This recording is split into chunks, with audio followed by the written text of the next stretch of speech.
Let's get right into it. Now, I have a question. What do you think it says when a presidential candidate refuses to do debates? I don't know. That's very telling to me. I feel like they're saying something to their opponents, but they're also saying something to the nation. And I don't think that thing that they're saying is very nice, integral, decent. I think it's pretty rotten, in my opinion. Joe Rogan's about to talk about that with Cameron Haynes. They're going to talk about the primary debates and a certain sleepy candidate that refuses to do any of them. And they're also going to talk about a certain presidential candidate that I've been talking about quite a bit that the media has been censoring, and Joe kind of throws him in at the end there. It's almost like an endorsement, in my opinion. So let's get ready for that. Before I show you guys that, I got to bring you to the store. You see the Great Resist shirt that I have here? Well, that is for you when you decide to not join the Great Reset. I would implore you to stay away from the Great Reset and everything that it's about. And I would also implore you to show people that your soul is not for sale. Your soul is not for sale. You will not eat bugs. You will not sacrifice your meat and your steaks. You will not drive on Tuesdays. You will not give in to only driving electric cars. I sound like a homesteader right now, which I wouldn't mind doing myself. But we have all of this merch here. It helps so much when you guys purchase this stuff. You have no idea. And if you are one of those people that has purchased something, you are very appreciated. Thank you so much for doing so. It helps the channel more than I could explain to you in the few seconds that I have. But for now, let's get into the clip. I'd want, rather talk about cats hitting dicks with Theo Vaughn. I know. I mean, that's fun to listen to also. I know what you're saying. I'm concerned about society and I'm concerned. I am too. And I'm concerned that it seems like there's the most transparent power struggle that I've ever seen. Yeah. Because the power struggle is even in regards to like popular Democrats. It's not even about popularity anymore. It used to be like, who's the most popular Democrat? And that popular Democrat, they would run against a Republican. That seemed to be how it always went. And I'm sure there was a lot of fucking funny business going on. Yeah. But if someone was uniquely popular, they would essentially, they win out in the debates. And you remember all those days? Yeah. There's debates, and you'd like the fucking power would shift, and it looked like this guy was going to win, but then she came along, and then there was always like that. And now they don't want to do that anymore. They don't even want to have debates, which seems insane. It seems insane that we tolerate that they just want to hold on to the position like, nope, we're not going to have any sort of primary debates. Isn't that a part of what we've always done? Shouldn't you watch ideas battle it out against the other ideas? Shouldn't you see how someone stands up to the pressure of these national discussions about very important issues that are affecting us all? I want to know how people weather that storm. That's the whole point to it. That's the whole point to it. And the whole point is to give people a chance to watch these people express themselves and decide for yourself. Yeah, intelligently. And if they're in cahoots where the media is only putting out a negative version of this one person, and you got people like Hillary Clinton that are saying that Tulsi Gabbard is a Russian asset, and crazy talk. I know. But all that stuff, if that's what gets out, and then you don't let that person talk, and you won't let that person debate, and that's what happened with Tulsi after the whole thing with Kamala Harris. I know. Like, we're done with you. That's enough. We did that 50 for the Fallen over in Hawaii with Tulsi, and we walked by, and she's like, oh, I live right there in that house. It's like the most normal house in the normal neighborhood. I'm like, no wonder I like her. She's a normal person. The most normal person ever, but just like a strong leader. Yeah. And I'm like, to me, it was beautiful. It is. She's an amazing person, and unfairly maligned because of and then ideological tribes that people lump themselves in. Yeah. If you're on this side, like, she's demonized, and you hear people talk about her at parties, and you hear people talk about her at places. Yeah. You have to kind of go along with it. You have to agree with it. And you saying that that Hillary was saying she was a Russian asset. It's insane. Just made me think that, and I'm like, oh my God, how crazy is that? It's insane to say, and it's also insane that people didn't push back against it. People weren't furious about it. It's a crazy thing to say. Person who served overseas in a medical unit twice and like developed that white streak in her hair while she was there just from the stress of treating fallen soldiers.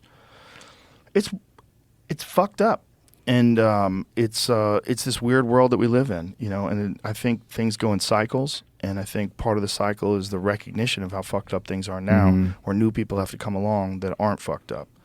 And that these people then get the will of the people behind them. And if there's enough power and there's enough influence and there's enough votes, there's enough people that just overwhelmingly believe things, then the powers that be have to play ball with this new person.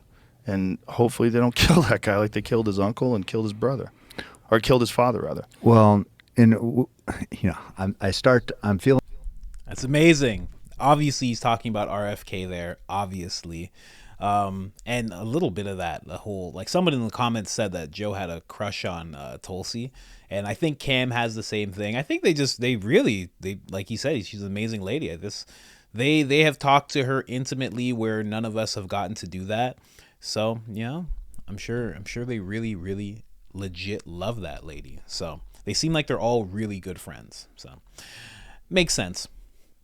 Now, bringing up RFK like that, I think Joe has learned that he can't just bring up, or he can't just endorse somebody for president anymore. I think he's learned how much backlash that gets him. And I think the way he just brought up RFK at the end there, you know, like, hopefully they play ball with this new person. It's almost like he's saying this guy's going to be president, or he's saying that he wants this guy to be president. That's like his most hopeful person. He's brought him up a few times on the podcast. His guests have brought him up as well. He's talking about how much he's been censored. I think Joe is like shadow endorsing Robert F. Kennedy Jr. And I'm not mad at it. I'm not mad at it whatsoever. Now, when I talk about the debates, when someone says I'm not participating in the debates, first off, I think if that's your stance, I think you shouldn't be able to run for president. I think that's a key thing. Like they said, it's there so two people can fight out their ideas and really showcase, like, these ideas that I have, these morals, these values that I want to operate with in office are much better than yours. I'm a better speaker than you. I have more research done than you. I'm the one that's qualified for this position. If you're saying I'm not doing these debates at all, you shouldn't be able to run. Simply.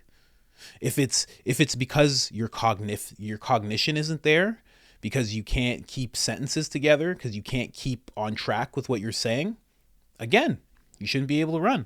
You're not fit. You're not fit. If someone wanted to get into a marathon, someone wanted to do 100-mile marathon, 200-mile marathon, they have to have prerequisites. They have to show that they can run. They have to show that they're not going to die. They have to show a certain level of fitness. You want to be in the army, you got to show that. You want to be a police officer, you got to show that you actually know. Like, if you want to run for president, you have to show that you can go up against your opponents and actually combat them with words. You have to be able to show it. And when you say you don't want to do it, I think you're saying to the American people, I think you're saying to the whole nation that, listen, I don't care for you guys to hear what I have to say. I should just be president, and you guys should just accept that. And now vote for me. That's what you're basically saying. You're I don't know how else to put it. That's what you're saying. And you're saying to your opponents as well, I'm not ready to talk to any of you guys. And also, I'm not able to engage in a civil dialogue with you. You're looking at everybody in the nation and just saying, I'm not up for a civil dialogue. I'm not a civil person. I don't want to be civil. I don't want to combat ideas. My ideas are better than yours, and they're so much better than yours that I won't even speak to you. And you know what's funny? That little way of thinking that I just laid out, that's exactly how the left tends to think. Like, if you ask them certain questions about anything that you've been seeing in the world today, and you say, why is this person so bad? Or why is this person so good? They'll be like, shut up. Yeah, whatever. They'll get real up in your face about it. And usually it's just like shutting you down, shouting you down. That's how they operate. And the candidate who won't do it, which is Joe Biden, is doing the exact same thing. It's ridiculous. It's ridiculous. And any other candidate, I don't know about other candidates that don't want to do it, but you should have to do it. You should have to. It should be the one thing that you have to do is you're going to participate in the debates. It's literally like saying, listen, there's going to be a vote for president. Nah, I don't want to participate in the vote. I'm president. What do you mean? Or what are you, some dictator? Nah, you know what? I don't want to hear about who the opponents are. Okay? I'm not acknowledging them. I'm president. It's like, no, we have a whole thing that we do here. For democracy, we have these steps that we take. Yeah, I don't want to be involved in the steps. I'm president. I should be president. Okay? Just let me run. It's like, I don't know, man. Doesn't seem right to me. Doesn't seem right at all. But let me know in the comments. Like the video. Oh, like the video. I keep meaning to say it at the beginning. I always forget. Like the video. It helps us so much. You have no idea. It helps grow the channel. Helps get the exposure on the video. It helps so much. It helps boost us out of the shadow realm. Out of the shadows. Like a phoenix. But yeah. Let me know in the comments what you guys think. Do you think Joe should be endorsing RFK? You think he should be louder about it? Do you think he should be really just saying it like, this is who I think people should vote for?